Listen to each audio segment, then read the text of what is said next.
তো আশা করি আপনারা লেয়ারটা বুঝতে পেরেছেন। এবং আমরা যখন এভাবে রাখবো তখন এটা মোটেও প্রফেশনাল বোঝা যাবে না। তো এটাকে যখন আমরা প্রফেশনাল করতে চাইবো তখন আমাদের যেমন এই ছবিটা আমি সিলেক্ট করিলাম, তারপর আমি যাব মার্কসে। এখানে একটা মার্কস নামে অপশান আছে একেবারে শেষে। মার্কসে ক্লিক করার পর আমরা রেক্টেঙ্গেল মার্কসটা আমরা ইউজ করব। যখন আমরা এখানে ক্লিক করব এরকম চার কোণার চেয়ে দেখাবে, এটা আমাদের টেনে বড় করতে হবে, আমাদের যতটুক দরকার ততটুক। লেয়ারটা একটু নিচে নামাতে হবে, তারপরে একটু করে রাউন্ড অ্যাঙ্গেল করতে হবে। এই কোণার ভিতরে একটা অপশন থাকে, এই কোণার উপর অপশনটা হালকা টানলে আমাদের ভিডিওটা চারিদিকে কি হলো, একটু রাউন্ড হয়ে গেল। আর রাউন্ড হলে ভিডিওটা দেখতে অনেক সুন্দর লাগবে। তো একটা শেষ। তো আমরা এই ভিডিওটা এখানে রাখলাম।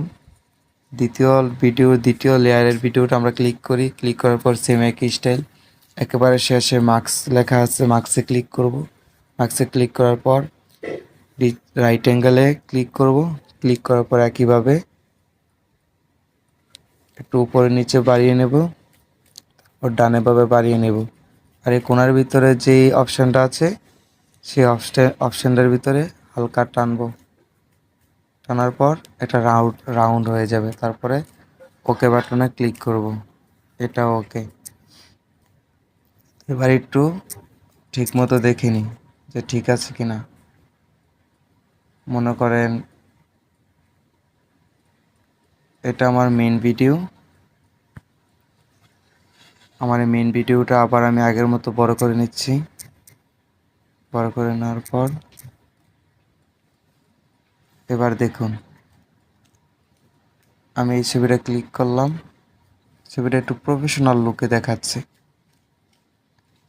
এখন দেখতে মনে হচ্ছে না ওকে আছে। তারপর সেম এটা একটু ছোট করব। দেখেন